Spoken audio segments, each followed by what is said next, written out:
सुनी कयूं सुनी डॉक्टर सफा लड़ चुकी हो वरी डॉक्टर असांखे हेॾे मज़ा गरीब मिसकीन छोकरी सुई है ना छोकरी की मालिकी तो हिकिड़ो डॉक्टर अलाए कंप्यूटर वेठो उहो दादागिरी दादा करे पुत गरीब आहे बस इंसाफ नंढी जो नालो छा आहे नंढी जो नंढी जो नालो छा आहे अबां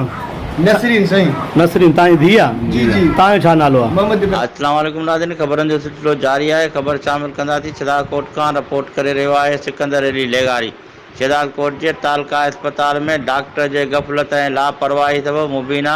ग़लति इंजेक्शन लॻण करे 9 सालनि जी नींगरी फोती नींगरी जे वारसनि पारां डॉक्टर दिलीप कुमार ख़िलाफ़ एहतजाज ऐं इंसाफ़ जो मुतालबो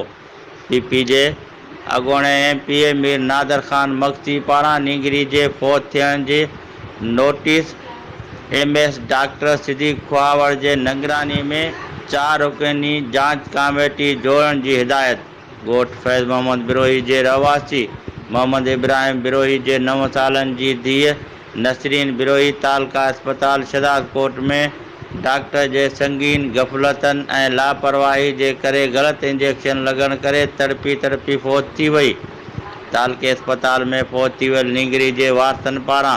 तालके अस्पताल जे अॻियां नींगरी जो लाश रखी एहतजाज कयो वियो उन मौक़े ते फोत थी वियल नींगरी जे पीउ इब्राहिम बिरोही समेत ॿियनि वारसनि दाहींदे मीडिया खे ॿुधायो त नींगरी खे ज़हरीली विचूं डंग आयो हो जंहिं खां पोइ नींगरी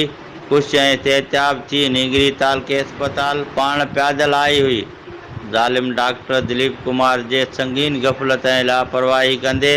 जीअं नींगरी के इंजेक्शन लगाई त असांजी मासूम न्याणी नसरीन असांजे अखियुनि अॻियां तड़पी फोत थी वई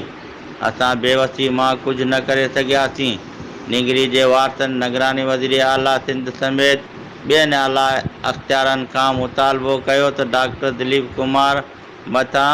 मुंहिंजे मासूम न्याणी जे क़त्ल जो केस दाख़िल करे असां सां इंसाफ़ कयो वञे।